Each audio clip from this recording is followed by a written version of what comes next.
morning. Good morning. And welcome to the Heroes Breakfast. It is great to be here in person with all of you. Can you believe it, Brad? This is the 20th year the Red Cross has gathered to honor heroes among all of us. Yeah, 20 years. And good morning. All right, we're awake. Truly incredible. We're thrilled to continue this tradition of honoring people who did something bigger than themselves by dedicating their lives or acting in the moments that count to empower a community or save a life. And I think it's safe to say there have been hundreds of Red Cross heroes over the years offering humanity, heroism, and hope. Today we add another class of remarkable people to that group. CBS 2 is a proud sponsor and partner with the American Red Cross for this breakfast, and we are proud to present the 2022 heroes. Eric and I have been part of this celebration for several years now. Pre-pandemic, through it, now post-ish. Right. And whether you are with us here at the Hilton or attending virtually via the live stream, you are sure to be wowed. I cannot think of a better way to start a Wednesday morning besides crying. Because you're going to cry, and I always try not to cry before Wednesday at noon. It's a rule. But it's beautiful out, too. I want to thank our First Alert weather team for today's weather. And a little asterisk there that the previous month, the worst month of weather that we've had since Pangea, those were sponsored by Channel 5, 7, and 9. Not us. I'd like to thank them for that spring. So being gathered here today after 2 years of the pandemic, we're going to learn about the best of humanity and present some truly extraordinary people. Yeah, and if there's any reason to shed a few tears for such a good reason, such a good cause, it would be this morning. Brad, I always look forward to this event, and I'm so happy to be able to look out into the audience. It lifts me up, and I'm sure that some of you, hopefully all of you, will be inspired and lifted up as well from the stories you'll hear today. We are proud to present the 2022 Class of Heroes. Yeah, 12 incredible hero stories to share, and whether it's your first breakfast or you've been here all 20, there is sure to be a moment that inspires you, fills you with hope, demonstrates the humanitarian heroism, the hope that the Red Cross represents. Are you ready to get started? Yes. Ready to get started? Let's do it with a big thank you first to everyone for joining us this morning who took the time also to nominate a hero. There are so many people doing so many incredible things, and we're honored to get to tell a few of those stories today. Yeah, and everyone attending, whether you're in person or attending virtually, you're a part of the breakfast, so we encourage you to get out your phone. It's okay. You can play with your phone as long as you're doing it socially for the cause here. Look, we've got our pictures up there. There we go. So you're free to get social with us. We want you to share it on Twitter, TikTok, Instagram, LinkedIn, Facebook. What am I missing? No. Anything. Wherever you connect, Yeah. Please do share your experience with the hashtag Red Cross Heroes. That's how it would show up on our screen. And your posts, many of them could be up there too. You can even scan the QR code. Oh, we know a lot about those QR codes on our newscasts. My mom doesn't understand it, but hopefully some of you all do. Yeah. Because you can easily scan the QR code with your phone and post it directly to the feed. We want everyone to know about the inspiring people we have in the Chicagoland community. yeah, if a particular story touches you, let your friends know. So be sure to tag the Illinois Red Cross. That's at Red Cross IL. And tag us at CBS Chicago so we can give you a shout out. Eric and I have already been posting, so be sure to give the Red Cross and us maybe a little love. I'm so excited to get started and tell our first story. I even see a throwback from the last time we were in person, Brad. That was one that actually made it into the Twitter feed again this Oh, morning. really? Yeah. Well, we got to get tweeting. We got to bounce that thing out of the queue. All right, our first hero. She is a suburban mom who fate called to act after seeing the devastation and trauma caused by a 27-year civil war in the South Central African country of Angola, where her husband grew up. She and her husband understood the value and the power of education and worked to deliver that to hundreds of thousands of children without access. Yeah, through the journey, It's never simple. She faced difficulty and heartbreak along the way, yet her incredible commitment opened doors for so many. We want you to meet Lynn Cole, our global citizenship hero.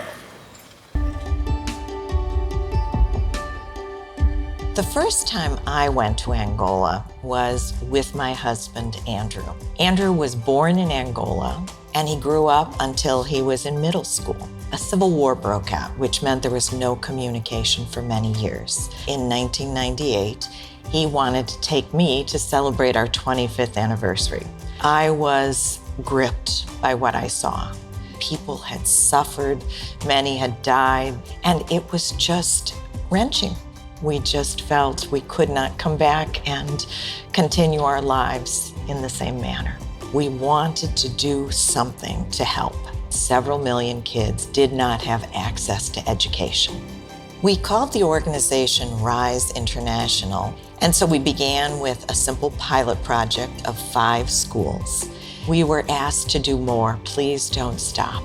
And so we committed to 25 more. Those got built with a vision to do 75 more. We had traveled in the summer of 2004. We came back and Andrew died very suddenly in his sleep. I was devastated. We were partners. I didn't know how we would go forward. We were doing something that made a difference, that really mattered. I wanted to carry that forward. Every child should have that chance to know how to read and write. And so we have a team on the ground that has made it possible to get schools built. You really need local leadership and insight to move these things forward. There are 192 schools, and that means there are about 138,000 kids in school each year. We will continue working to give these kids access to education. There are many kids that now have dreams. They can be teachers, doctors, nurses. One little girl told us that she wanted to be president, and I think she might make it.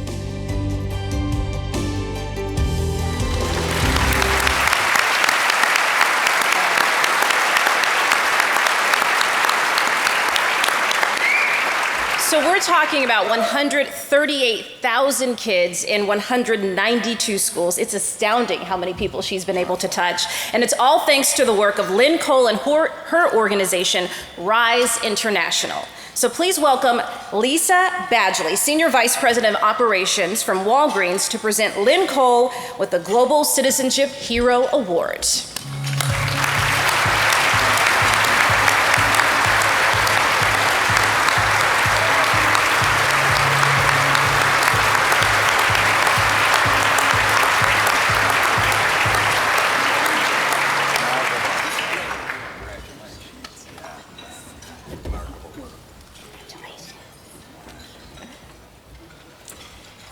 Thank you all, and good morning.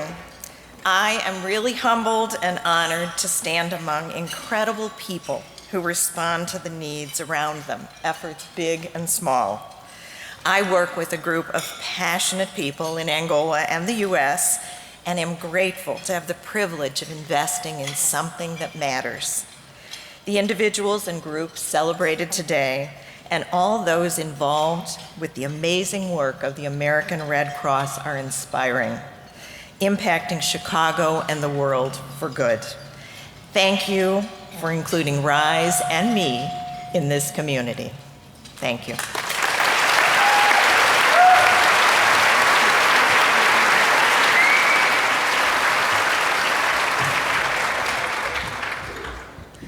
Our next hero was just 14 years old in March of 2020 when COVID-19 changed everything. After navigating the world of online school and other changes that were brought about by the pandemic, our hero was thrilled when a vaccine finally came out, available, and starting with senior citizens. But after determining that older members of society were the ones that struggled most with the online appointments, he used his tech savvy to intervene. Yes, and intervene he did. Benjamin Kagan is our youth hero.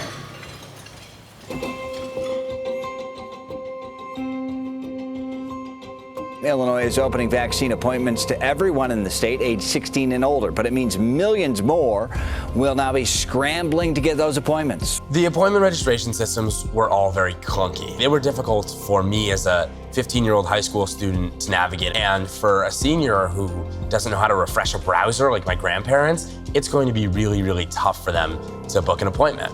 You know, after I helped my grandparents, I knew that there must have been millions of people out there that were struggling with this very same issue and had nobody to help them. I ended up seeing a very interesting story about a Facebook group called the Chicago Vaccine Hunters. I was blown away by the work that they were doing in this group, and I wanted to join. I started the Chicago Vaccine Hunters Group as I'm immunosuppressant, and it was very important for me to get the vaccine as early as I could. He reached out to me on Facebook. They said, Roger, would it be okay if I use your Facebook group as a way of connecting, helping elderly people? I quickly started sharing different tips and information. From there, it sort of evolved into helping people one-on-one get appointments. You know, he was staying up until midnight because that's when CVS was dropping their appointments.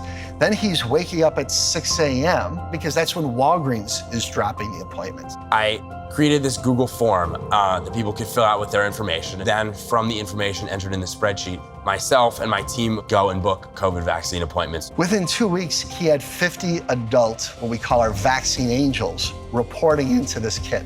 These are not statistics on a spreadsheet.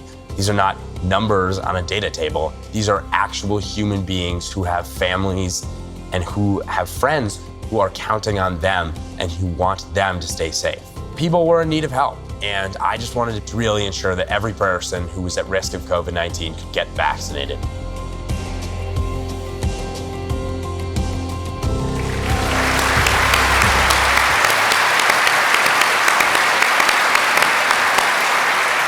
It's remarkable. And this is a safe space, so Grandma and Grandpa Kagan, there's nothing wrong with not knowing how to refresh a browser. But your wonderful grandson ultimately helped 6,000 people secure an online appointment, making the process manageable and undoubtedly saved lives. Oh, yes. And now, Katie O'Brien Jensen, Director of Operations, Community Affairs from ITW, is here to present Benjamin Kagan with the Youth Hero Award.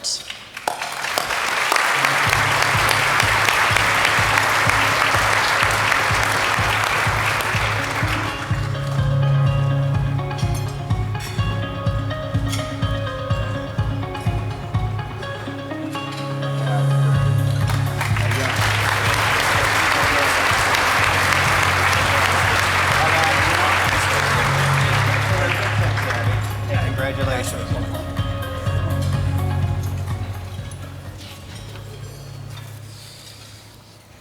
It's such an honor to be here today and to receive this incredible award. I want to thank the American Red Cross for recognizing my efforts to assist eligible individuals in securing their COVID-19 vaccine appointments. I met so many amazing people on this journey, volunteers, medical professionals, and of course the remarkable individuals that my organization was able to help. Their stories were the constant reminder that this effort was, at its core and on so many levels, about human connection and kindness. Our main goal was simply to get as many Illinoisans vaccinated as possible, and we are proud of our incredible success. Thank you so much.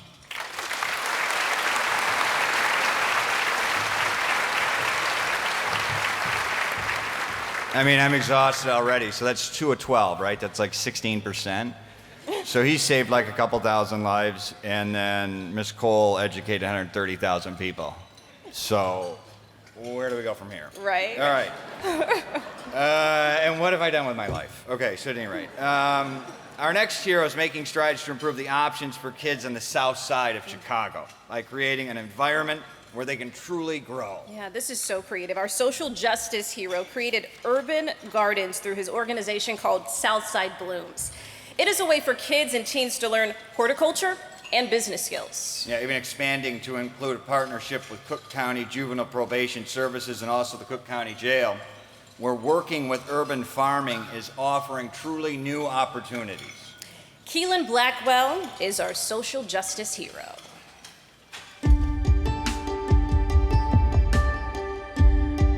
Southside Blooms is a nonprofit based in Inglewood on the south side of Chicago. Southside Blooms, a farm-to-base florist that grows flowers on 9 previously vacant lots in the middle of urban Chicago. Neighbors were like, well, why are you growing flowers? You can't eat a flower. Don't you know this is a food desert? We wanted to have something that was a viable cash crop. So for us, it was more about putting money in people's pockets. So our program is broken up into 2 tiers. There's our K-8 after-school program, where we introduce young kids to floriculture and urban agriculture. Then we have our workforce development program, where, it targets the 16 to 25-year-olds, and it's more intensive, hard skill and soft skill training. Over the last 8 years, I would estimate that we've impacted, over 1,000 kids. The issues in the South Side and the West Side are very well documented: the drugs, the violence, the gangs, the murders, the poverty. So every time a kid is lost to the street, that's lost potential that all of us, in society lose out on. So, we really want to preserve human life by giving these kids a viable economic alternative. We got connected to Cook County Juvenile Probation Services in 2021. What we are working with them on is to have the kids come to our site to do their community service hours, and then it's a way for them to actually, get gainful employment. The thing that I personally enjoy the most about our work is really just seeing hope being restored in our communities. These kids, they're directly participating in the own healing and restoration of their communities, right? So it's like the place of pain, so to speak, for many of them and many of their families. Now they're having a say and a role in turning that into a place of peace and prosperity. Hey, if these kids could really be exposed to a bigger world where, people can see them in a different light, their talents could be on display, they can add real value, not just to, their home communities, but, really to the world, then maybe it'll just kind of change even the way they view themselves.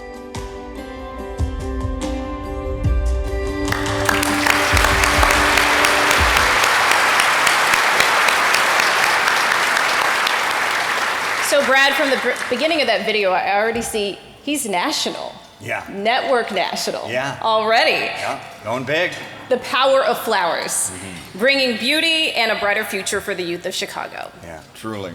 Please welcome to the stage Kimberly Good, Chief Communication and Social Impact Officer, BMO Harris Bank, to present Keelan Blackwell with the Social Justice Hero Award.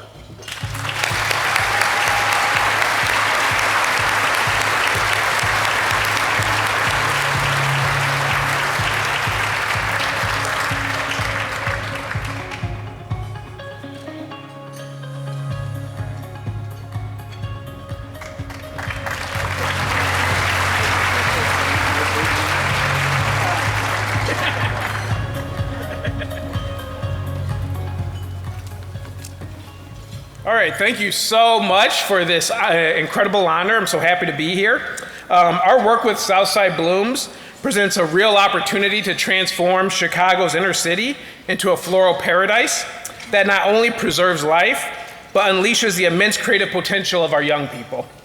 All we need in order to realize this dream is for you all to make us your florist of choice. The road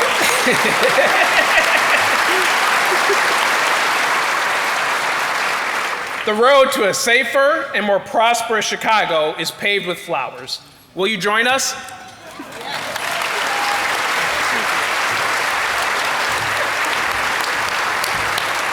A floral paradise. Yes, that's Chicago. That is aspirational. I love it.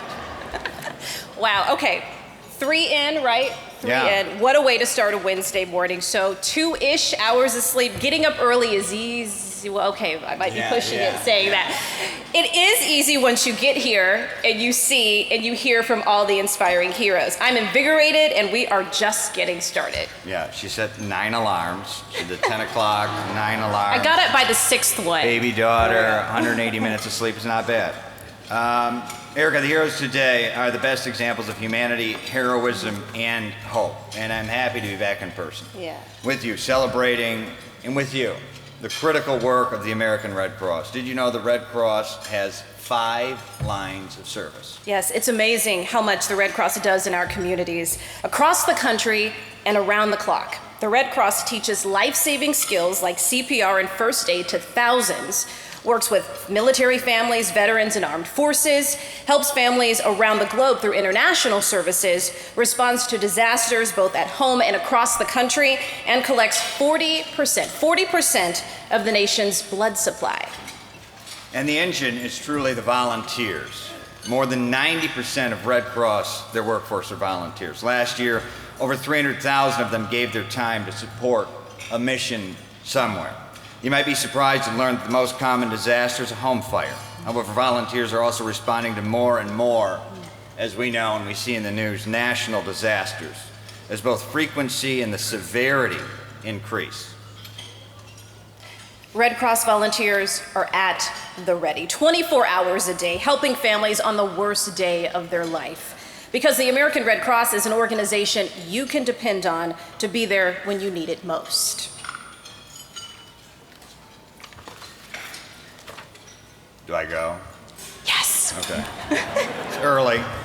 Our next hero is honored today because of his quick actions under tremendous stress and chaos. Only seconds, 6 seconds to be exact, stood between what was certain tragedy or saving a man's life. Think of that. That's basically the time I didn't know if I were to read or if a video was running.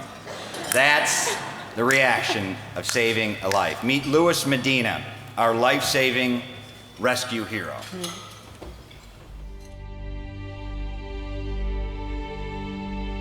I was taking my grandson home, and the tracks are literally probably 4 houses down from me. I'm crossing the tracks, and I hear these wheels spinning, and I look to my left, and here's a vehicle on the tracks, stuck. Car's kind of teeter-tottering. The track bottomed out on the bottom of his vehicle. Immediately, I told my daughter, we need to call 911 in case a train comes. So I'm dialing 911, and I turn the car around. When I got to the truck, he was like white knuckle on the steering wheel. He was conscious but not responding. His eyes were real big. The 72-year-old behind the wheel, he was having a medical emergency and unable to get out on his own. And then all of a sudden I see a train coming on my right side. Oh my gosh, there's a train coming. Okay, let me try to get them out. Hey, get out, get out! Hey. When I grabbed him to pull him up, he just slipped right out of my arms. And that's when I heard the horn blow for the second time. So then I knew immediately I had to get him out of the car and get him off the tracks. Don't move, I don't know what's gonna happen. Oh my gosh! And this really was a matter of seconds. Somehow Luis Medina was able to pull that man from the car and get him far enough away from the tracks, down this small embankment, right as that train was barreling through. And as soon as I got him at the bottom of the hill, the train smashed the car. This is what the train did to the car stuck on the tracks. Medina unbuckled and pulled the 72-year-old out with just seconds to spare. I just think you're supposed to do that. I mean, we're supposed to be here for each other, and I just happened to be there at the right time, you know. If it happens again, I'm not gonna think twice. I'm gonna do whatever I can to help somebody out. That's just the way I believe things should be.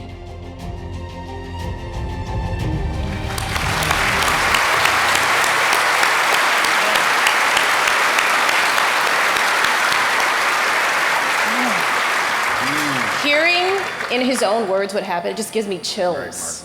That is incredible. Thank you, Luis, for jumping to action, saving the man from the train with just 6 seconds to spare and saving his life under crisis. Yeah, and a hero truly, just thinking he did what he was supposed to do. Yeah. Doug Zuvich, now partner and global practice leader, trade and customer services for KPMG, is here to present the award to Luis Medina, our life-saving rescue hero.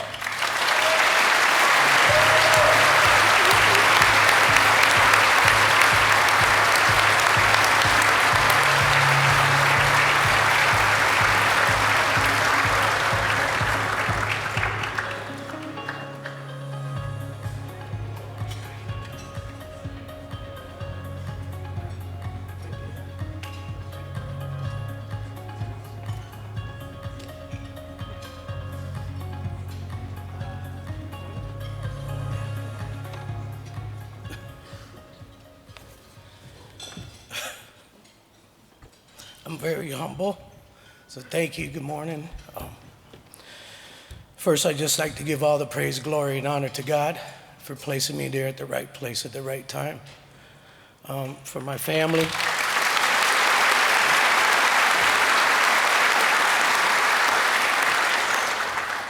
For my family, my wife, support, and especially my daughter who submitted my story to the Red Cross. Also, Geneva Construction for allowing me to be here today. And I also want to recognize the people that have done something heroic and never got recognized for it and willing to put their self-being for someone else. I salute to them. Thank you, and God bless you. Thanks.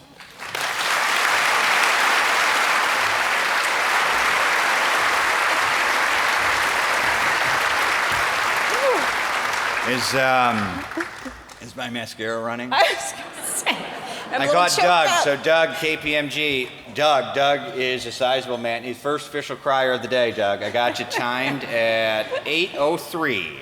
And we are so glad Lewis got the day off. Yeah. Didn't have to call in sick. Like, imagine what he can do with a day off. He'll be 6 back here seconds next to year. a Yeah, right. Really? Well, can you imagine yourself thinking on your feet in a time like that? No. Lewis truly showed what it means to be a hero. Well, oftentimes students will credit an educator as a factor in their success, someone who motivated them. Our next hero retired last year after a storied career in Chicago's East Garfield Park neighborhood. Her titles range from gym teacher, dean of students, and athletic director. But as coach, she is truly legendary. Her high expectations drove many of her students to high achievements. Many of her players credit her high aspirations for their extraordinary triumphs. And you're going to know this name. Meet Dorothy Gators, our education hero. I was a basketball coach at Marshall High School for many years. I don't like to put the number, but it's over 45. Gators is the state's most successful high school basketball coach with more than 1,100 wins and 10 state titles. So I started as a physical education teacher. Title IX became effective in 1972, and we were given permission by CPS to start a girls' interscholastic team. Marshall High School is located in an area on the west side that's just full of talent, and these girls wanted to play. Coming from the west side, had I not gone to Marshall High School and played under Coach Dorothy Gators, probably wouldn't be as fortunate or as successful as I am today. I'd like to instill discipline and respect, not just for one person, say the coach. It's for everyone that you come in contact with. Having an opportunity to send so many kids to college has really been a blessing. And because they had acquired that discipline, they went into college with a lot of confidence. A very large percentage received their degrees. We have doctors and lawyers, and many of them had the opportunity to go on and play professionally. So there are many obstacles along the way. You name it: sexism, racism, bias from officials. It's hard for kids to absorb that when they actually know things are not going the way they should. But we were able to do it enough to win 10 titles. I would like people to remember me as a person that cared for kids, a person that wanted to prepare these kids for life beyond high school. I think that she is a hero because she can create heroes. She's able and capable of instilling in you the tools to be a hero.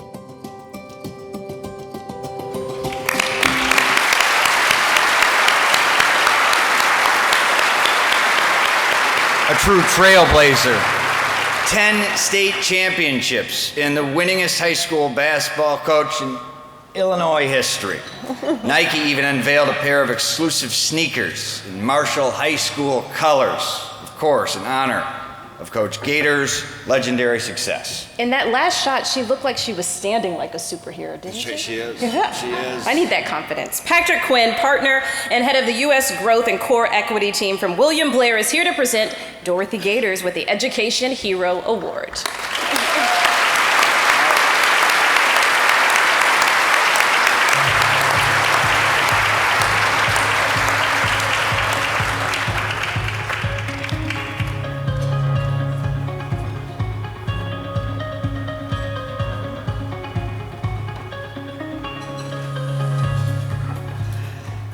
Good morning, everyone.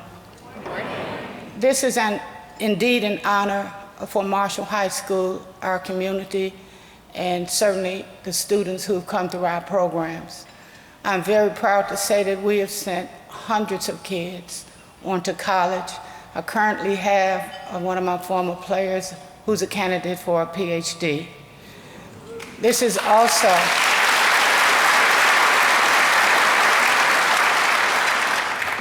also a great and humbling experience to be part of this amazing class.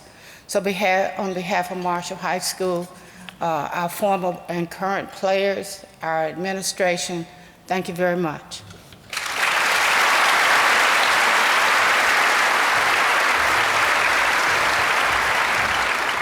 Wow, what a morning we have had already with these 5 amazing heroes. Yeah, I was kind of worried there. I just got the old coach memories. I was like, she's going to make me do wind sprints? She's just got that aura about her. So, Erica, even though we get to share great stories on CBS 2 every day, just being here in the room with these heroes, truly a mood lifter, and hopefully osmosis is taking place. It takes many people to get this event together.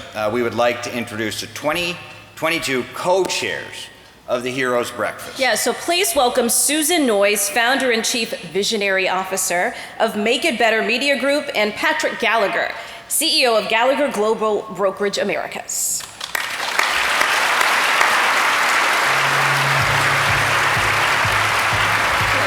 Okay, thank you.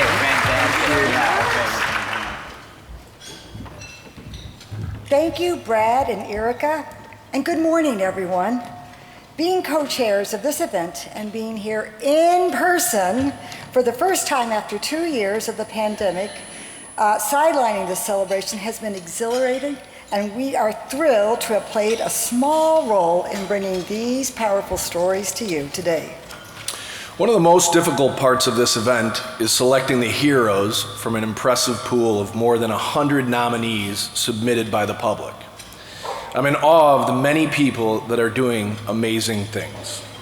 The 2022 class of heroes is definitely extraordinary, as you've already experienced. So thank you to the Nomination Outreach Committee for helping us collect the nominations that brought us all here. We also must mention the Selection Committee, an independent group of leaders and civic leaders and corporate leaders who come together to actually decide who will be honored in each category. That is certainly not an easy job, but it has to be done, and we're thrilled to be meeting these heroes today. We want to thank the Breakfast Leadership Committee for making this event possible and providing guidance during the event planning too. We'd also like to thank the Red Cross of Greater Chicago Board of Directors, who do a lot of heavy lifting. This group is committed to propelling forward the mission of the Red Cross. Patrick and I are proud to be members of the board. We'd also like to thank the generous women of our Red Cross Tiffany Circle, our women's leadership network. Yeah, we are grateful. We are beyond grateful for the leadership of this year's honorary chair, Central Region President for JLL, Dan Ryan. Sitting with Dan at the chairman's tables are the members of the honorary committee and many of Chicago's top corporate leaders.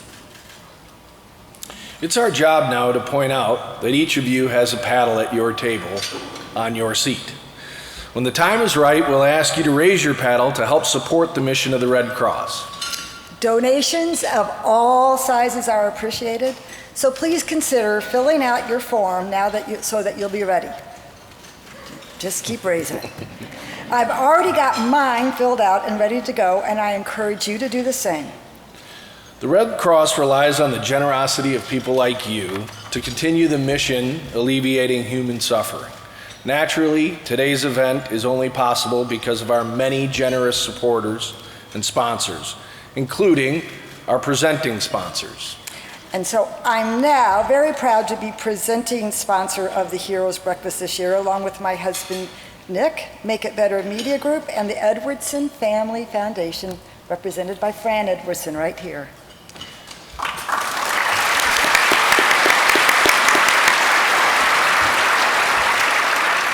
And thank you to our champion sponsors, CSX Transportation, JLL, KPMG, Packaging Corporation of America, and the Illinois Tiffany Circle. The Hero Award sponsors who helped to make it possible for us to share these incredible stories are Aon, William Blair, BMO Harris Bank, Fresnius Kabi, I hope I pronounced that right, ITW, Robert R. McCormick Foundation, Motorola Solutions Foundation, Nicor Gas, United Airlines, Walgreens, and Wintrust. How about that as a list of civic leaders?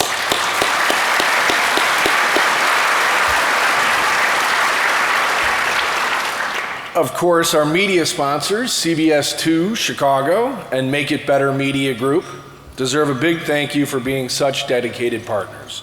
And we're grateful to Brad and Erica for being our MCs today.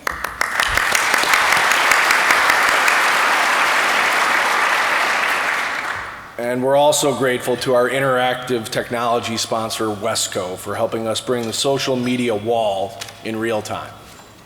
Don't forget to use the hashtag Red Cross Heroes when you post about the event. So many partners come together to make this Heroes Breakfast possible. We'd also like to thank our executive sponsors, our ambassador sponsors, our platinum sponsors, our gold sponsors, and our silver sponsors. It's a wonderful problem to have that we're not able to read all of them. Our thanks to everyone here this morning for your generosity and support of the Red Cross's life-saving mission. And now, we'd like to bring up this year's honorary chair, Central Region President for JLL, Dan Ryan, to introduce our Heritage Award.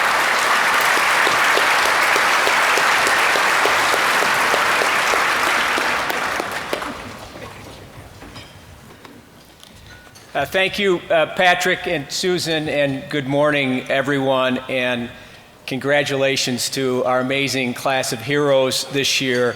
That was just a little taste. There's more to come, so keep the tissues handy. On behalf of JLL, I'm so proud to serve as this year's honorary chairman of the Heroes Breakfast. I'd like to thank Selena and her amazing staff for doing such great work in the planning committee for organizing another great event. This is one of my favorite philanthropic events in the city because it showcases local heroes like we've seen, as well as recognizes outstanding community service. People are the lifeblood of the Red Cross, and we're here today to celebrate the power of individuals. At JLL, our mission is to shape the future of real estate for a better world. And we do this by creating spaces and buildings and cities where people can thrive. And like the Red Cross, our mission defines who we are. It underscores our commitment to our clients, our colleagues, and our communities, and it provides direction for us in everything that we do. Our values at JLL are grounded in teamwork, ethics, and excellence, and there are no better examples of demonstrating these values than our amazing class of heroes this year. I also want to take a moment to thank all of you and recognize your generosity and support, and for setting the alarm clock a little early this morning to be here. It is because of your collective efforts that enable the Red Cross to continue their tireless work, not only here in Chicago, but also the work that's required around the world, especially today. Thank you for your support. Today, I am honored to present this year's Red Cross Heritage Award to a woman that's admired by many. She stands on decades of work in public health, in making a difference to so many people.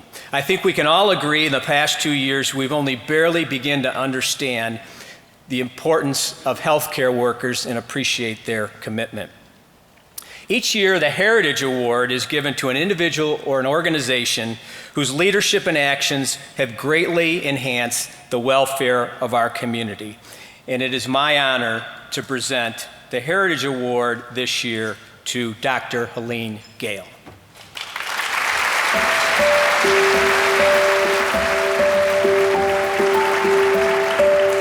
I started out as a pediatrician. You know, when you're a practicing physician, you make a huge difference to people, one person at a time. When you're in public health, your patient isn't an individual. Your patient is a community, a nation, or even sometimes the world. 60 to 80% of what determines one's health outcome is actually factors like income, opportunities for assets, education, public safety, whether or not there's a grocery store in your neighborhood. I really felt like at this point in time that a lot of the things that I had done globally were needed here in our own backyard. Well, the Chicago Community Trust is a community foundation. We exist to connect generous donors with the communities that they love. She arrived at Trust when it was in the midst of a pivot after 100 years of existence. So what do you do when you have a very well-positioned 100-year-old organization in some quarters, but one that is completely unknown in others, particularly the communities it's asked to serve? And when we looked at so many of the issues that we face here, the issues of public safety and violence, or the life expectancy gap, or lack of access to a high-quality education, et cetera, if you look at these challenges, underneath all of these is this wealth inequality. And so we're really working to look at how we help to increase household wealth, how we help to invest in neighborhoods where there's been major disinvestment, and how we empower citizens so that their voices are at the table and they can really be able to be actors in their own stories and tell their own stories. I'm very pleased that I was part of the inaugural group of people who got the Mayor's Medal of Honor because of the work that we did around the COVID pandemic. And we, along with the United Way of Metropolitan Chicago, were able to raise $35 million, started the Chicago COVID Relief Fund to be able to get relief to the families who were hurting. Chicago Community Trust has continued to be a strong partner with the city. And now we have started an initiative that is really focused on recovery and how do we make sure that the communities and households that were most hurt by this pandemic are able to recover and not be left further behind. We want to make sure that all people have the opportunity to realize their full potential and to be able to prosper. The Trust has had some extraordinary leaders under its time. The Community Trust has been changed and likely changed forever because of her existence.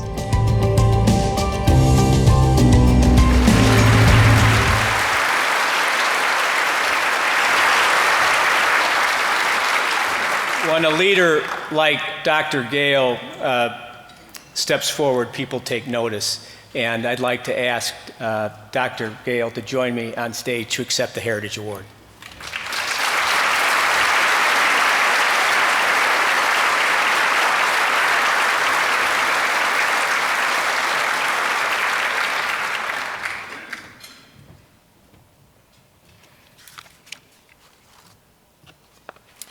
Well, first of all, let me say what an inspiring event this is. I had no idea that I would be among so many incredible human beings who have made such a difference in such a variety of ways. And so I am just deeply honored to be here and really humbled to be among the other heroes that we're recognizing today. First, I want to say thanks to Dan for the kind words. It is such an honor, and we have people here who demonstrate tremendous bravery and commitment to our community in their everyday lives. It's just really remarkable. Congratulations to all of you. The greater Chicago area owes you all a debt of gratitude. I'd also want to thank the American Red Cross of Greater Chicago. Selena, you've been a dear friend. You have done so much. You are a true hero in your own right, and such a wonderful leader here. The committee members, the staff, for putting together this beautiful event, and for all the work you do for community members in need. Lastly, I would be remiss if I didn't acknowledge the great work of the staff and the board of the Chicago Community Trust. Thanks to the board members who are here and other friends who are gathered here today. I stand here representing the great work and the commitment we all have as the region's community foundation. As a leader, you get a lot of recognition, but I wouldn't be where I am today if it weren't for the incredible staff that I get to work with all the time. As you know, we've made closing the racial and ethnic wealth gap our highest organizational priority because we believe that is what will bring lasting change to this region. An award like this is just as much a reflection of the trust in our incredible staff partners as well as me, as I mentioned. I'm grateful to have had the privilege of leading an organization whose work truly embodies the spirit of this Heritage Award, a long-term commitment to the improvement of the lives of others. As many know, I'll be leaving at the end of next month to take on a new role of service to lead the historic institution, Spelman College in Atlanta.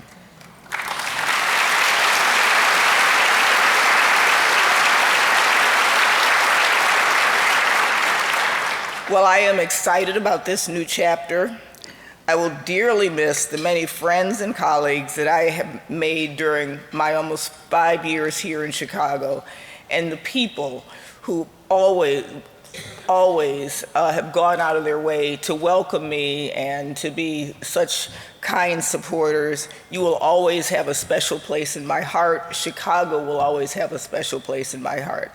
Again, thank you. What a tremendous honor to be recognized by all of you this morning. I am humbled by this award and energized by all the great work that will continue to be done in this great region to make it more equitable, just, and work for all. So thank you so much.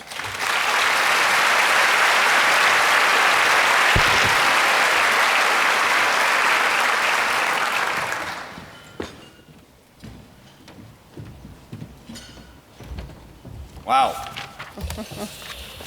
An incredible honor to have Dr. Gale here with us today. Good luck at Spelman, Doctor. Do us proud. What an inspiring career. And I have the feeling it's just beginning. The Chicago community is grateful for her many contributions and for those of the Chicago Community Trust. Thank you to Dan Ryan, JLL. We appreciate it, and his efforts that help out the Red Cross. Erica, I think it is time to get back to meeting more incredible humanitarians. Absolutely, let's do it. Okay, our next hero is also dedicated to public health. A nurse for 20 years, she provides patient cancer care at Rush University Medical Center.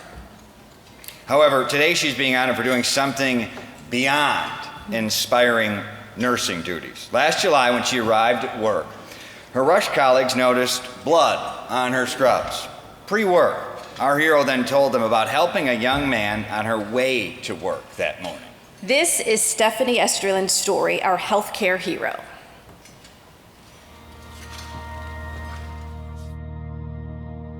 I've been a nurse for 20 years. I went into cancer care because I wanted to make a difference in patients' lives.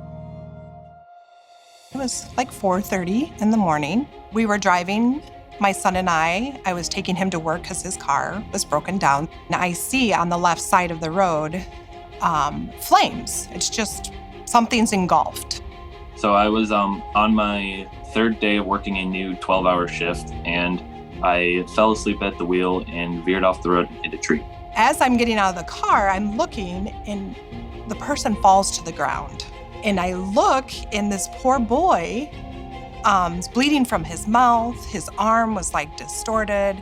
His legs were just, you could tell that he had something broken for sure. I broke my shoulder, my right shoulder here, as well as my right orbital around my face.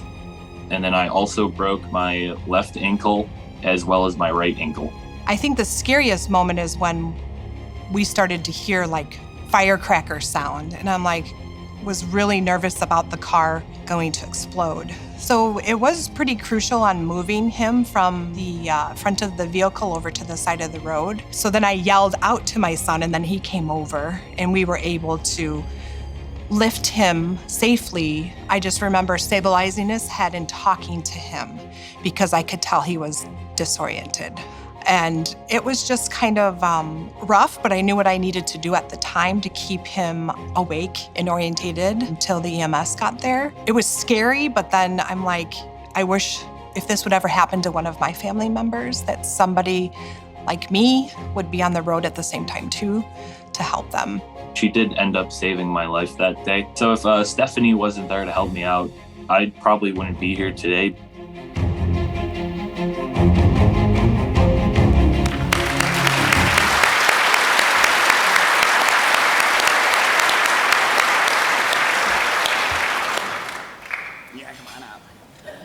Come on down.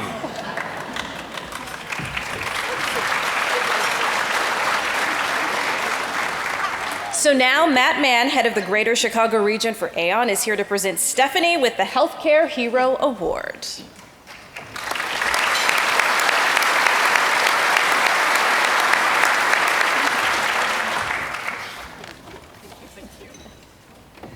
Wow, that's the first time I saw that video, so I'm a little shaken up. I didn't know really what happened to the boy I saved. So anyway, I can't express how grateful I am for all of you to be here this morning to support the American Red Cross mission in this hero event. It's a great honor and privilege to be recognized as the 2022 Healthcare Hero. Excuse me. Thank you to the American Red Cross. Thank you to my Rush team that's over there, that support me every day for my second family. I'm sincerely grateful. Thank you.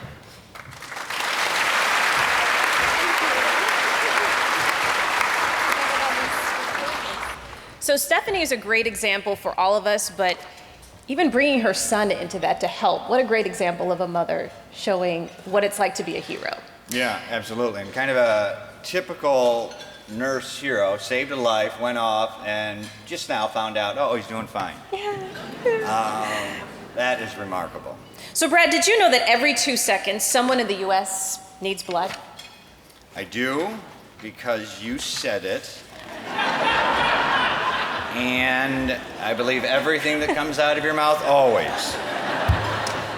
Blood donations are essential, of course, so it's very important to have influential members of our community join in efforts to get people to donate blood and maintain the blood supply. And that's just what our next hero does. As an emergency room physician, he saw the effects in real time regarding the need for blood and the devastating consequences when the blood isn't there. Yeah, so he stepped up and partnered the Red Cross with 100 Black Men of America, a mentorship organization to elevate awareness of the need for blood from African Americans across the country. So we'd like you to meet our blood services hero, Dr. Michael McGee.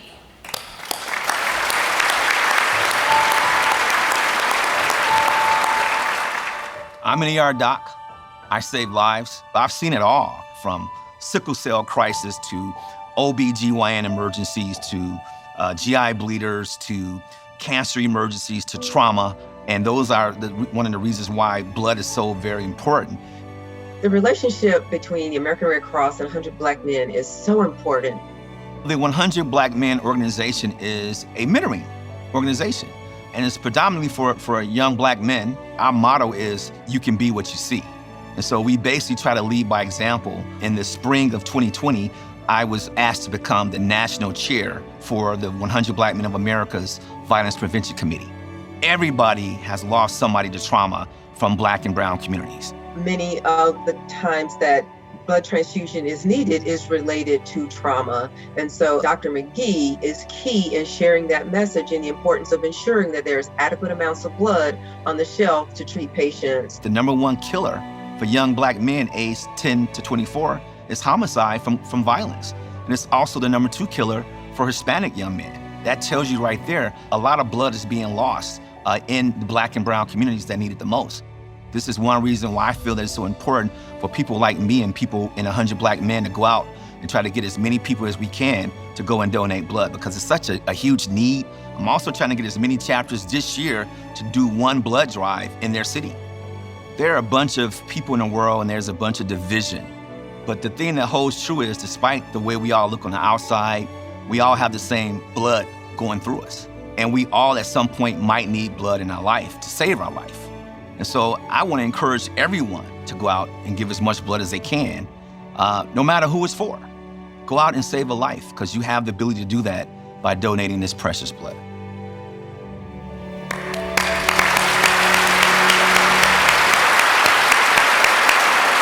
Please welcome Eddie Kubo, Senior Vice President of Transfusion Medicine and Cell Therapies at Fresenius Kabi, to present Dr. McGee with the Blood Services Hero Award.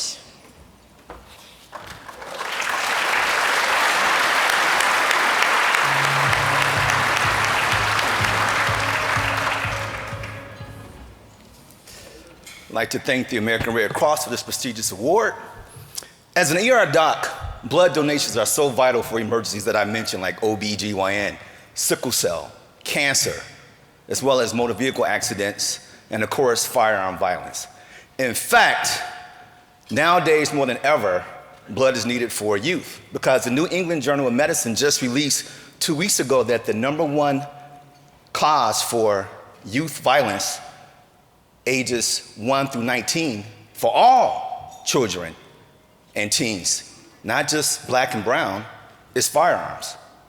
And so there are a bunch of youth who are dying now because of firearms, from either homicide, suicide, or apparent injuries that occur from playing with guns. So we got to do everything we can to help our youth. So thank you again, American Red Cross. On behalf of 100 Black Men, I love this award. Thank you.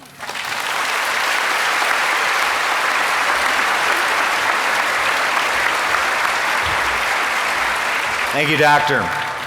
Our next hero may be a familiar face to some of our volunteers in the audience. She also is one of those kind, comforting faces you'd want to see during a disaster. Yes, she is a retired nurse and a Red Cross volunteer from Tinley Park. More than a volunteer, she's also a mentor to new volunteers and nursing students. Last year alone, she helped with many major local disaster responders and did 5 national deployments. Ruth Ann Richardson, no matter where a disaster strikes, you can count on Ruth. We can count on Ruth. She is our disaster relief hero.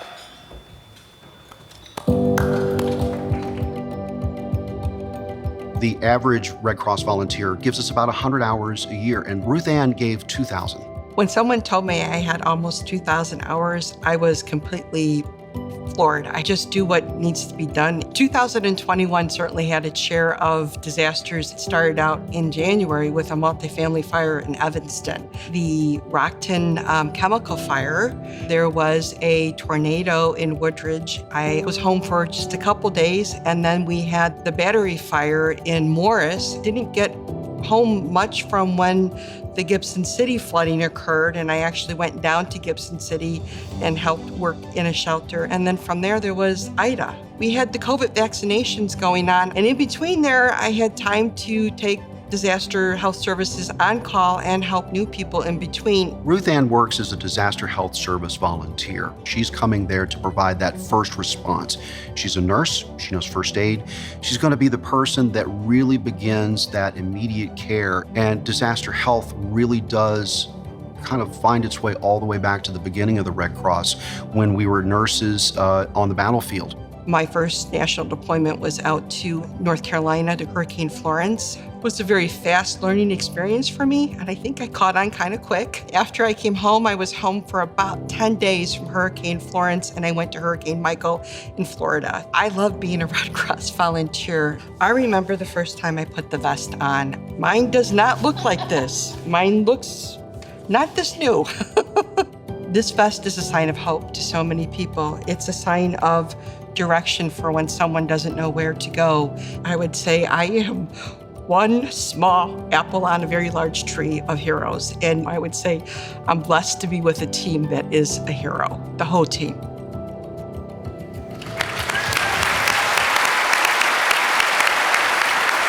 And she was surprised. She was surprised when she was told she did 2,000 hours, right? Like if my boss comes to me and says, you did 2,000 hours on that? I'd be like, yeah, duh. But not Ruth. Ruth Ann is there making disasters better. Termes Davis, Vice President of Operations from Nicor Gas, is here to present Ruth Ann Richardson with the Disaster Relief Hero Award.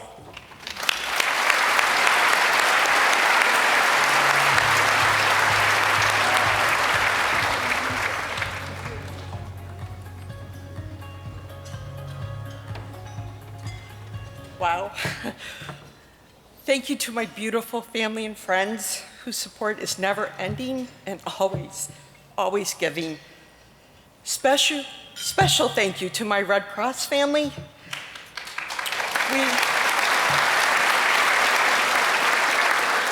We are a team, blended like a giving family, for whom I actually share this award with, because it's our team that's the disaster relief hero and simply just not me. Which leads me to thank you from the bottom of my heart to those who are here who complete our mission with the generosity of our donors and sponsors that support us to do the work that we do. Thank you all so very much.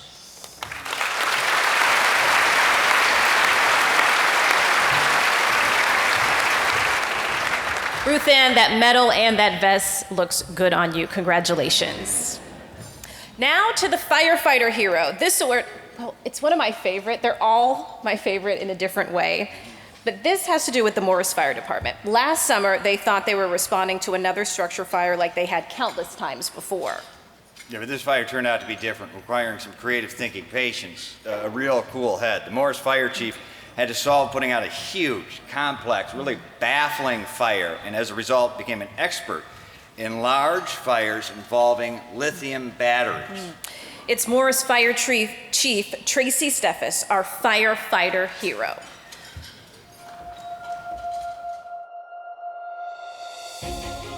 June 29th. The call came in like many of our calls come in, that we had a report of a structure fire. I remember there was something in my mind that was questioning me the color of the smoke.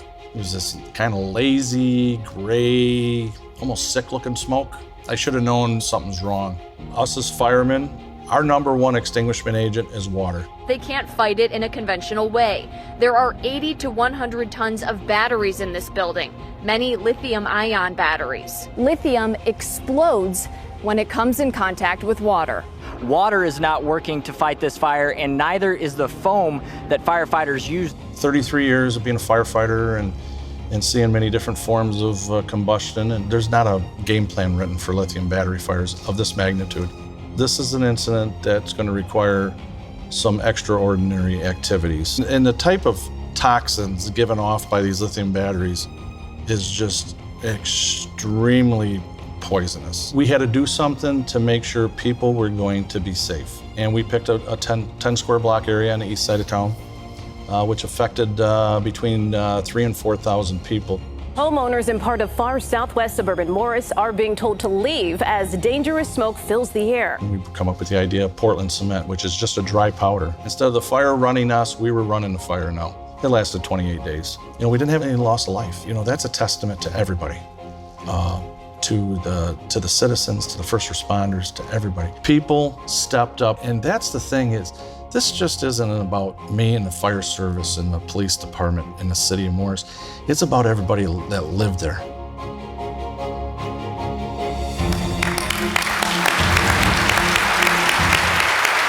And he created a template going forward.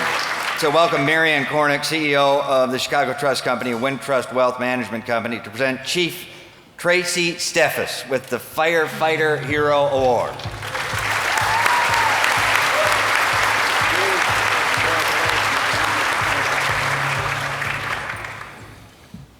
They told me I had to cut my speech down. Told my wife I was going to start it off. I'm a farm kid. I was going to say a horse and a chicken walked in a bar, but I'd like to thank my wife, Alicia, my 2 adult children, Logan and Haley, for allowing me to do the most rewarding job in the world. Congratulations to my fellow Red Cross recipients. We all have different ways that we contribute to the betterment of our communities and our fellow citizens. Thank you to the members and the trustees of the Morris Fire Protection District in the City of Morris and Mayor Chief Brown. And lastly, I'd like to thank my parents, Wesley and Joanne Steffes. They allowed a 10-year-old farm kid that gave me the keys to the old farm car and gave me the opportunities to fail and learn from my mistakes. They also gave me the courage to do what's right. And for us old people in the room, Howard Cosell said it the best: what's right isn't always popular, and what's popular isn't always right. Thank you very much.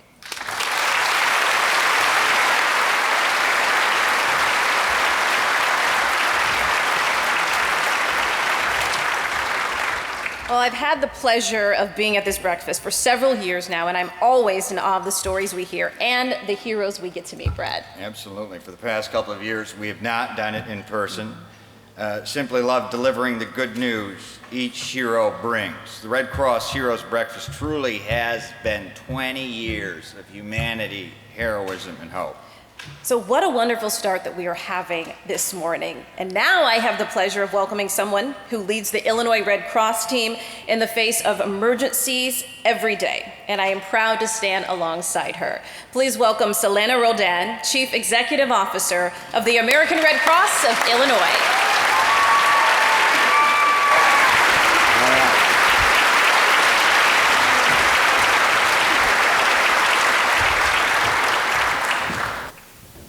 Good morning, everyone. It is an honor to be here in person with all of you. I cannot begin to tell you how happy I am to see all of you here this morning and how grateful I am to be here with you celebrating our incredible heroes. Today we celebrate 20 years of humanity, heroism, and hope. For the past 20 years, community heroes have graced this stage dedicated to serving others, saving lives, and providing hope during someone's darkest moments. Yet, there is sadness. Our hearts are broken with the humanitarian crises facing our world. As deadly conflict continues in Ukraine, the International Red Cross Network is working day and night, providing aid both in country and at the borders. The American Red Cross has deployed crisis responders to Poland, Moldova, Hungary, and Romania, giving humanitarian relief to families who have fled their homes. Among thousands of volunteers, I am very proud that members of our Illinois team are there helping with this catastrophic crisis.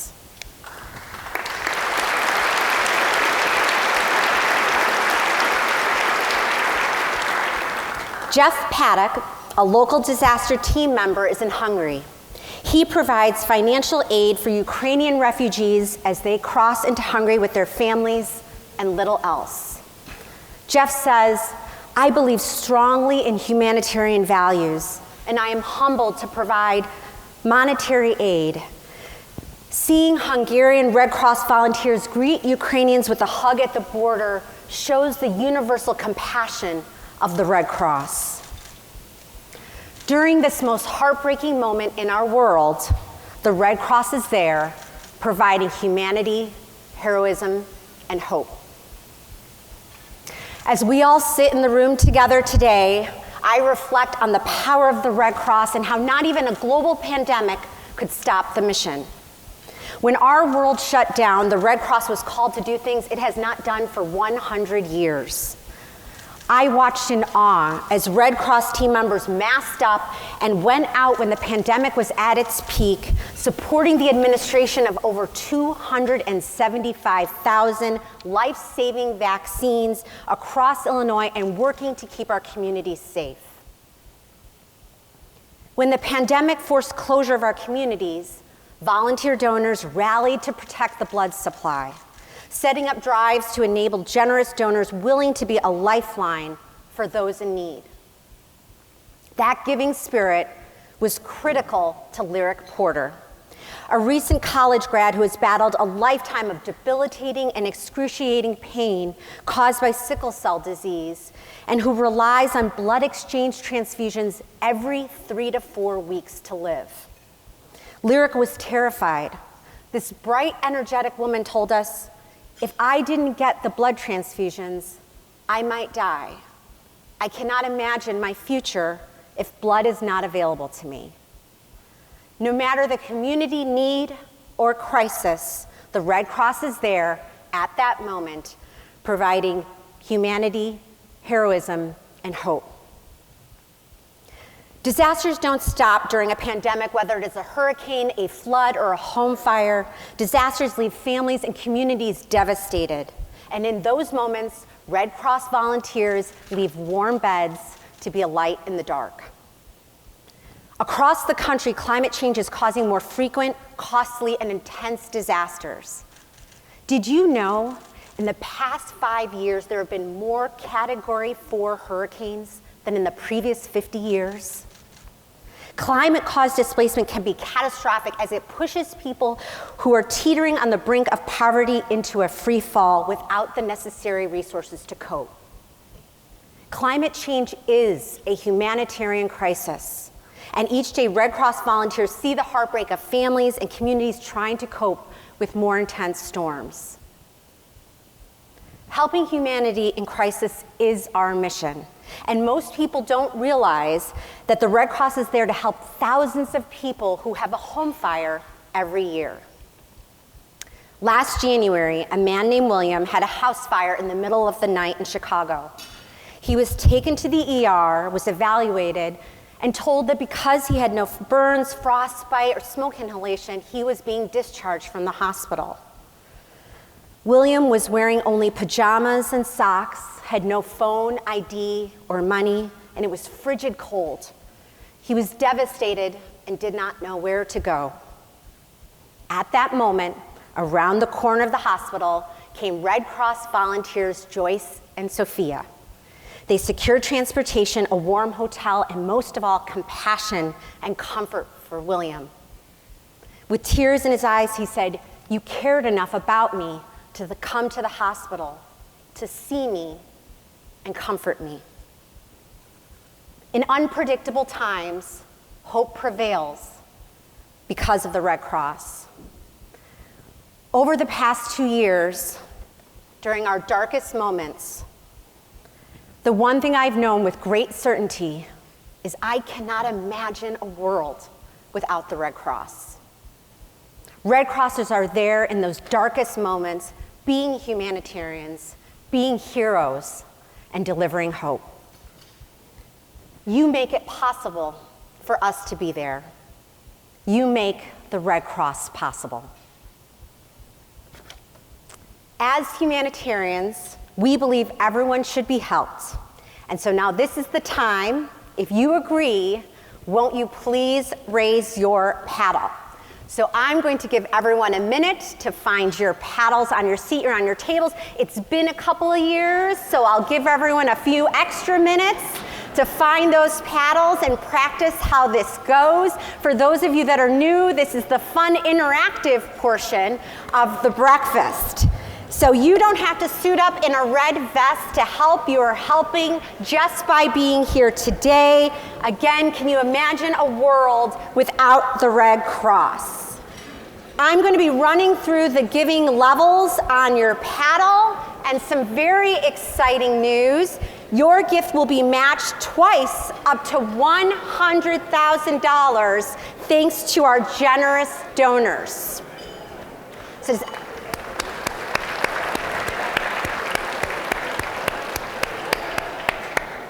and for $1,000 or more, for gifts of $1,000 or more, you get to take home one of these Red Cross first aid kits. Everyone needs these in your homes, in your cars, so for gifts of $1,000 or more, you get to take home a Red Cross first aid kit. So once I call your paddle, please keep your paddle raised high, and red-vested Red Cross volunteers that you see in the audience in front of us will be there to collect. And for those of you who are joining us virtually, you can make a gift online and support our mission too. Remember, an average of 90 cents of every dollar the Red Cross spends is invested in our humanitarian programs and services, so you can feel good that your gift is being put to good use. So, we are going to start out. As humanitarians, we want to help in crisis, and this room is full of humanitarians. We're going to start at $10,000. $10,000 allows the Red Cross to prepare and operate an emergency shelter for 150 people for one night. You heard me say that larger and more frequent disasters are happening. The need for shelter has never been more critical. Can I see $10,000 to start us off sheltering the American Red Cross? Thank you so much. $10,000. Thank you so much. Thank you, Jamie. $10,000. Thank you so much for helping us to shelter families. $10,000. $10,000. Thank you so much. Thank you for helping the Red Cross. Keep those paddles high. Thank you so much. I know you want to help. And for $5,000, you can cover the cost of providing emergency communications and critical community services to 192 military families. Red Cross caseworkers operate 24/7 with families in medical crisis to get service members home, often after the death of a family member or the birth of a loved one. Our current Red Cross operation supporting our military in Eastern Europe is the largest Red Cross deployment response since 9/11. Can I see $5,000 in support of our military families? $5,000. Thank you so much. Keep those paddles high. $5,000. Thank you so much. $5,000. Thank you. $5,000 here. Keep those paddles high. $5,000 over here. $5,000. Thank you so much. $5,000 there in the back. Thank you, Diane. Keep those paddles high. $5,000. Thank you so much. $3,900. $3,900 is the cost to operate a blood drive. Blood is life-saving and it helps patients like Lyric and so many others, and we never know when a family member might need it. So while you may not be able to donate blood or host a blood drive, you can donate the dollars needed to make sure the Red Cross is there to save lives. Can I see $3,900 in support of a blood drive? $3,900. Thank you so much. $3,900. Thank you so much. Thank you so much. You are helping to save lives. Thank you so much. Keep those paddles up. $3,900. Yes, we can clap very loud for saving lives. This is a good thing. $3,900. Thank you so much. Thank you for all the generous donors in the room.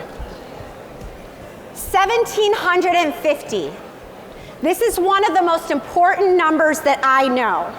We understand that not everyone can deploy to a disaster, but everyone can make sure that the Red Cross is there.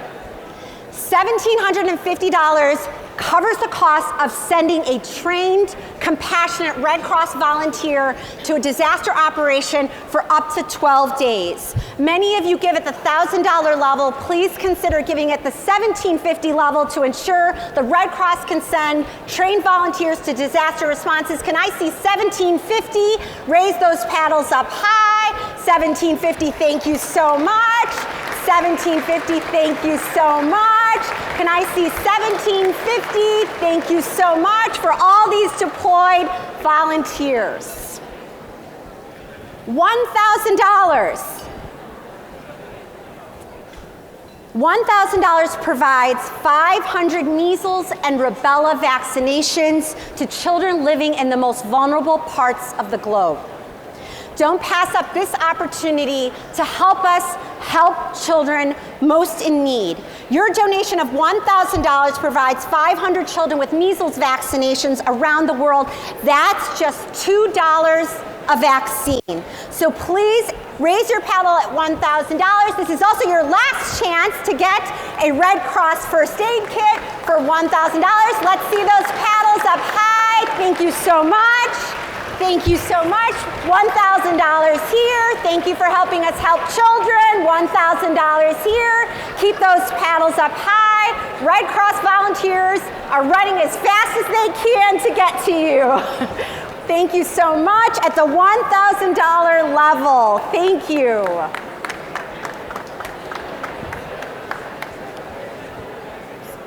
$500. Did you know that every day 7 people die in home fires it is our nation's most common disaster. $500 can provide safety training and smoke alarm installation for 33 homes, installing free smoke alarms. We know that having a working smoke alarm in your home helps reduce fire-related deaths and injuries by 50%. Can I see $500 for free smoke alarms? Make our community safer, $500. Thank you so much. In the back, we have $500. Keep those paddles raised high. $500. Thank you so much. $500. $500. Thank you. Thank you for helping us to save lives. Keep those paddles up. Red Cross volunteers are coming to you. $500. Thank you so much. $250. $250 provides 2 families impacted by disaster with cribs so their babies can sleep safe and sound. Families who are living in shelters after disasters have had their lives disrupted, and it gives comfort to have little ones sleeping comfortably in cribs. Can I see $250? We know more families are spending time in shelters. This will help families directly. $250, thank you so much. $250 right here. Keep those paddles up high. $250, thank you so much. $250, thank you. $250 here, thank you so much. $250 in support of families and children, thank you. And we are at our last level.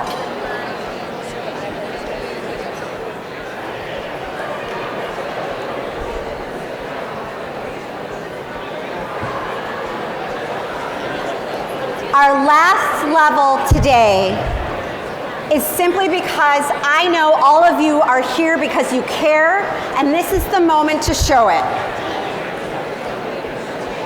At fires, when families have lost everything, we often hear that it is the small things that matter. A toothbrush, a hug, a blanket. This is the moment. Any gift of any size matters. We're asking everyone, all remaining paddles, to go up into the air. A gift of any size matters. Everything goes to the Red Cross. Thank you so much. Look at all these paddles in the air. Thank you so much. Raise those paddles high. Any gift of any size matters. Thank you so much. Raise those paddles. Thank you so much. Keep those paddles high in the air. Red Cross volunteers are coming to you. We work fast. We're moving fast. They will get to you in your paddles. Thank you so much.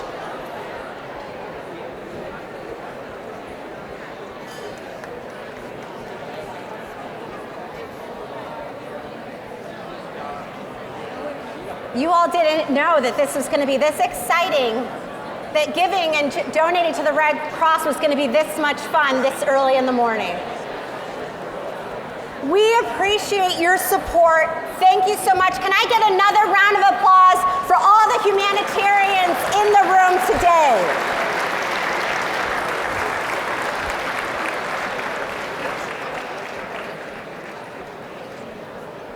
We are so excited for you to meet 3 more amazing heroes. I'd like to now welcome Brad and Erica back to the stage. There you go, you knocked it out. You nailed it. All right. As we get ready for our last round of heroes, can we give a big round of applause to Selena? You can see her passion in raising money. And thank you to all of you for your generous donations. Yes, thank you. Marvelous to see all the compassion in the room. Yes. The generosity of the people here make it possible for the Red Cross to help after fires, collect blood, aid our military, and so much more. Am I at the right place? Ah, yes. Always help me with these things. Police officers around the country dedicate their lives every day to protecting and supporting our community. Our law enforcement hero has been a Chicago police officer for 26 years. In that time, found her work as a cop in the community stretching her beyond police shifts. After identifying a Southside neighborhood in need while on patrol in 2007, she started an after-school program providing needed support and mentorship for neighborhood kids.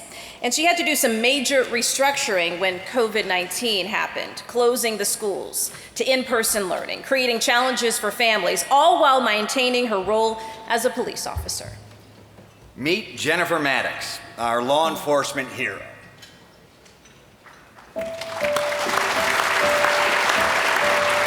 Being a Chicago police officer, I had to figure out how to make connections with the community. I started patrolling this particular beat called 312. The beat has Parkway Garden Apartments that roughly houses about 2,000 people. I saw that there was a desperate, dire need for some services. There was nothing there. Nothing in a radius where the young people could go to safely without, crossing gang territories. And I started a nonprofit organization, Future Ties. We opened up this basement. Started off as like a drop-in center that has evolved into an after-school program, a teen program, a parenting program that supports the entire family as a whole. We make sure that the kids have healthy, hot meals. So who got homework? Let me see. They get help with their homework. 11. So what you do with the 1? We mentor them. What do we have to do? Think before we react. That's right. We want to make sure that they make better choices when it comes to violence. Over the years, we've serviced over 1,000 young people. Future Ties has had a major impact on me and my kids' life. It's like a tunnel. Like you can't go the wrong way because it's not gonna let you make that wrong turn when you're a part of Future Ties. During the pandemic, we flip-flopped and we said, okay, we're gonna do an e-learning hub. We called the parents that we knew were working and we said, this is how we're gonna support you. I wouldn't be here without becoming a Chicago police officer. That has really inspired me to really work in communities, to help communities.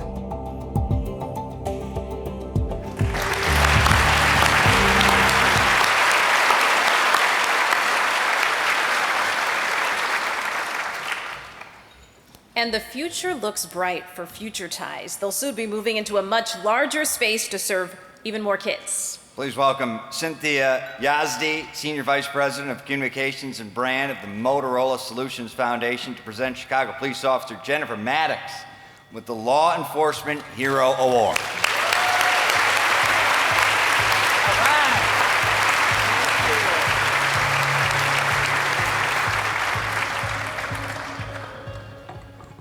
Have to pull this down a little bit.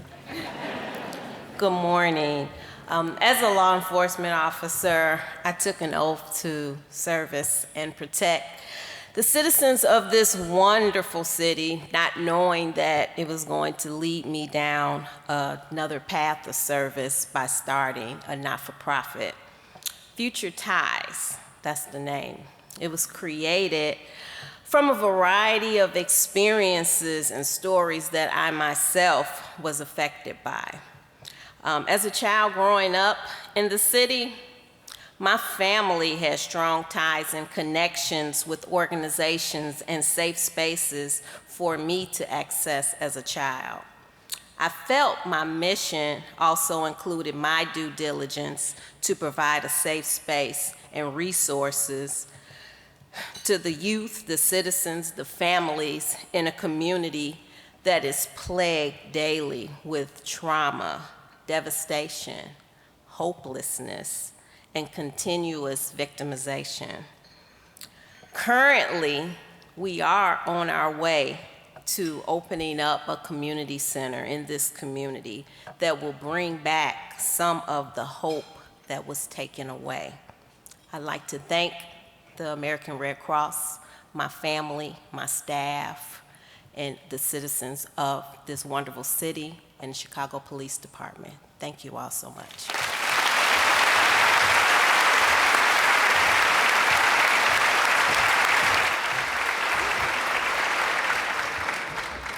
Working in the news business, we understand when the daily news of the world gets to be a lot. Yeah, the headlines are heavy. It can feel a little bit helpless. But one local military member has always remembered the importance of play. Beyond serving in the Army National Guard for 11 years, he is also the owner of a Chicago toy store. And when an influx of people from Afghanistan looked to find refuge in the Midwest, he knew he wanted to provide a bit of joy for the many children arriving. It's remarkable. Meet Captain Scott Friedland, our military hero.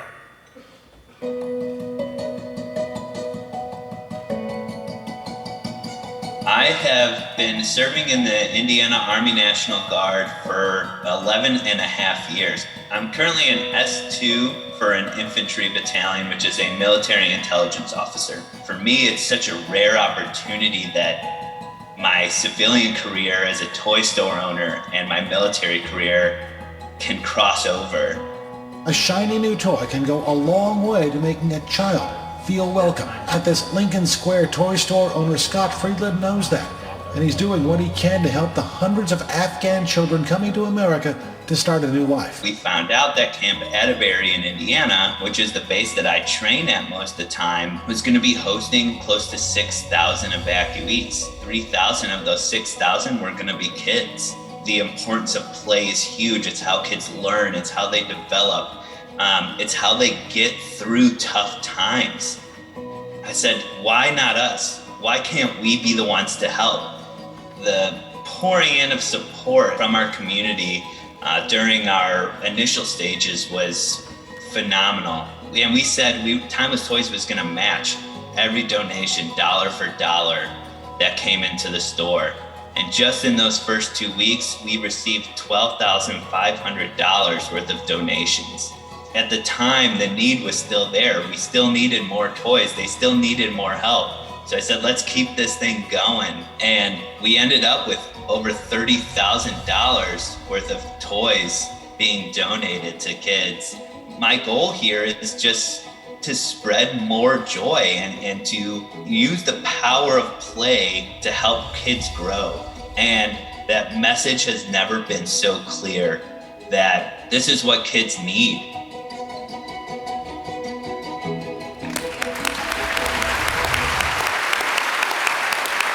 So please welcome Timothy P. Knight, President and CEO of the Robert R. McCormick Foundation, to the stage to present Captain Scott Friedland with the Military Hero Award.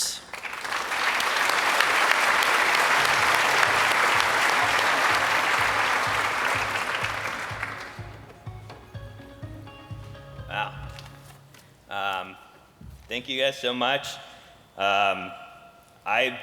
None of this is anything I did. I just said, hey, let's donate some toys. So, the people to really thank are the wonderful staff at Timeless Toys who spent hundreds of hours hand-picking toys based on the needs of these Afghan evacuees.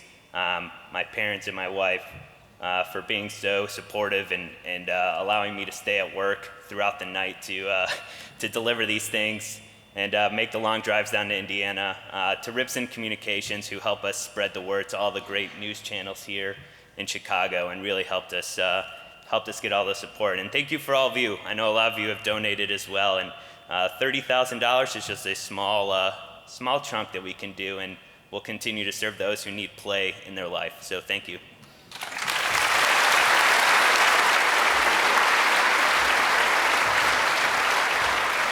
So Captain Friedland did not note that he will be deploying to Eastern Europe for a year in the next several weeks. We appreciate you, Captain.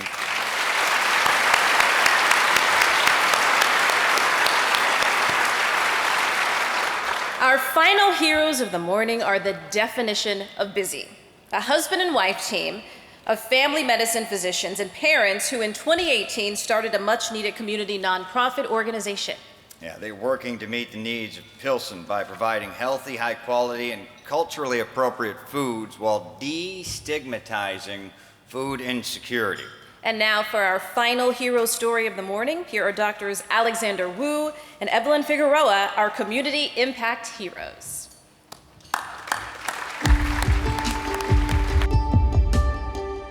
I've been a family physician for 23 years. I've been a family medicine physician for 25 years now. The Pilsen Food Pantry came out of an ultimate desire to do community-centered work. Alex, had we ever run a food pantry before? No, Alex, had we volunteered together at a food pantry before? never. No, so we built the plane as we were flying it. So we opened the food pantry on January 2nd, 2018. For me and for Alex as family physicians, we really wanted it to be centered around a food justice model. The average visitor to the Pilsen Food Pantry gets 60 to 80 servings of fresh produce every visit and can come twice a month. At the onset of the pandemic, it was crazy. We went from 160 clients a week to 250 clients per week overnight. Now we support about 330 families a week at the Pilsen Food Pantry, but we've also expanded other services like clothing, books, mobility services, medical devices, etc. To reach approximately 1,500 families a month, we have to get the support of 600 volunteers a month. There are a lot of families struggling with generational trauma, generational poverty, generational literacy barriers, and that affects your safety net. We would really like the community to see us as sort of like a community center so that they could come to us with whatever they need to kind of hold things together. We hope to be able to continue to develop social services that optimize health. We want to be there to really reach the specific needs of our community. We can often get people back on their feet. We'll provide with this and it will make your finances a little bit easier to handle at home. I've had a lot of folks that have said to us, why are you helping people you don't even know? Their families should help them. I mean, some people just care about their nuclear family, and then for us, it's like, it's the whole neighborhood. You know, we want to take care of people. This is, I don't know, it's our passion.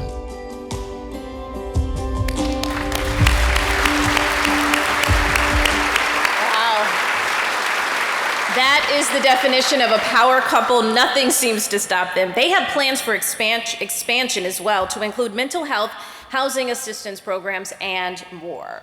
And please welcome Kristen Lewis, Senior Director of Global Community Impact from United Airlines, to present Dr. Evelyn Figueroa and Dr. Alexander Wu with the Community Impact Hero Award.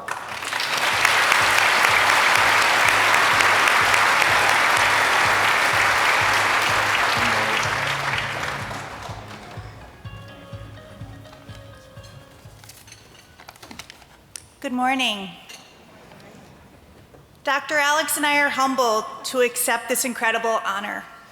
We love serving the greater Pilsen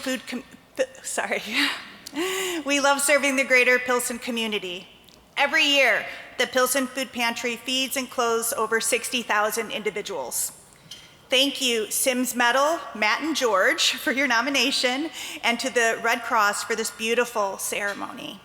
We hope for the day when all people have the resources that they need to live without poverty, discrimination, or disenfranchisement. Thank you.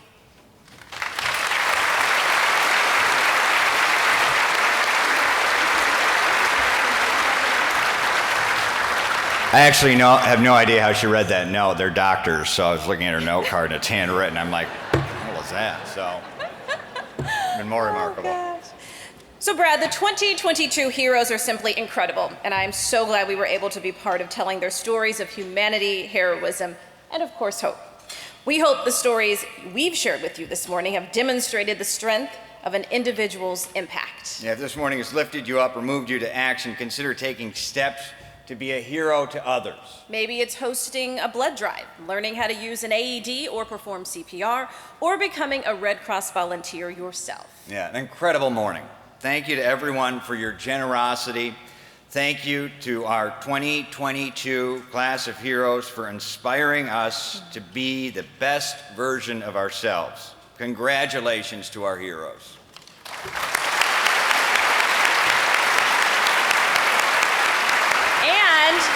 Just before we go, we quickly want to bring back up one of our co-chairs of this year's Heroes Breakfast with an important announcement. So please welcome back Susan Noyes, founder of Better Media Group and co-chair of the 2022 Heroes Breakfast.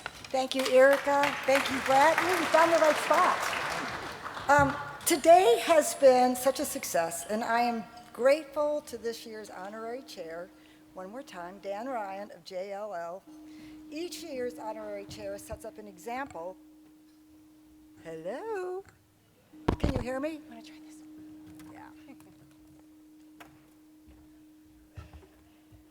Hello? You can hear that. Each one of you are humanitarians and heroes, and each one of you give me hope. I especially want to thank Selena Roldan and the staff for all they have done to, make it possible for the Red Cross to be in Chicago spectacularly successful. The Illinois district is actually considered nationally the all-star, and you all represent why that is.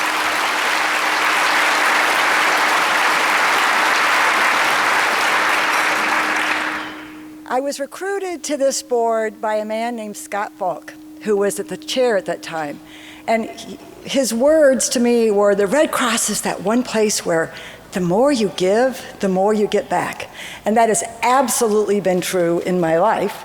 And I'm sitting here today with Scott's widow, Kim Falk, who said that whenever she goes to visit him and tend the garden at the cemetery, a cardinal comes and visits her. And I look, and she says, I believe that cardinal is Scott.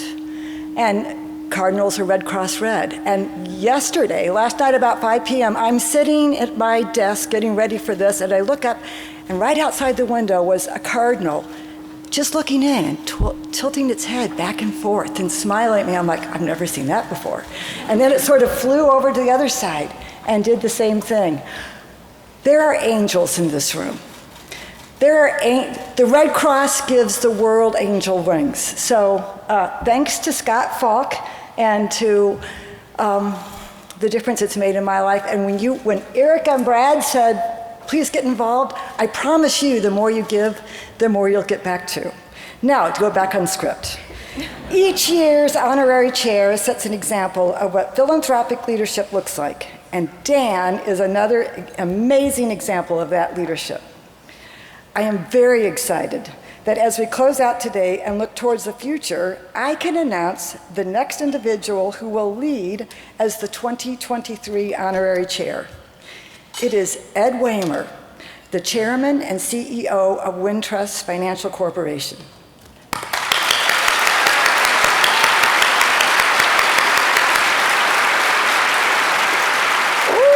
That. Ed is a man who knows how to create impact in the city. I'm confident there'll be big impact next year. We are grateful for Wintrust and Ed's commitment to the Red Cross and the Heroes Breakfast.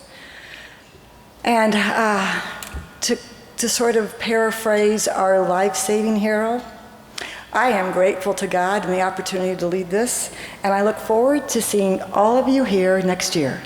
Thank you.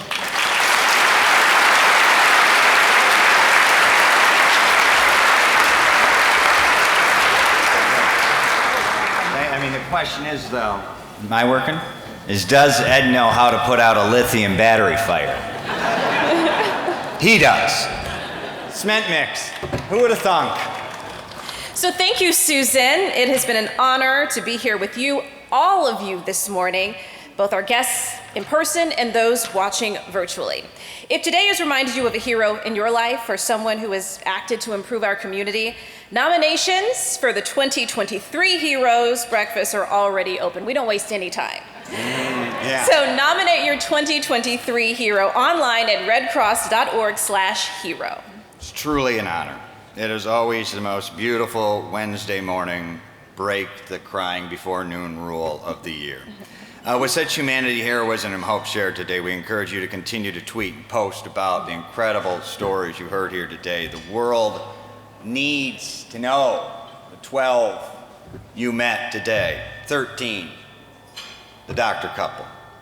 So much activity on our social media wall today. Let's keep the social trail going. Remember the hashtag Red Cross Heroes.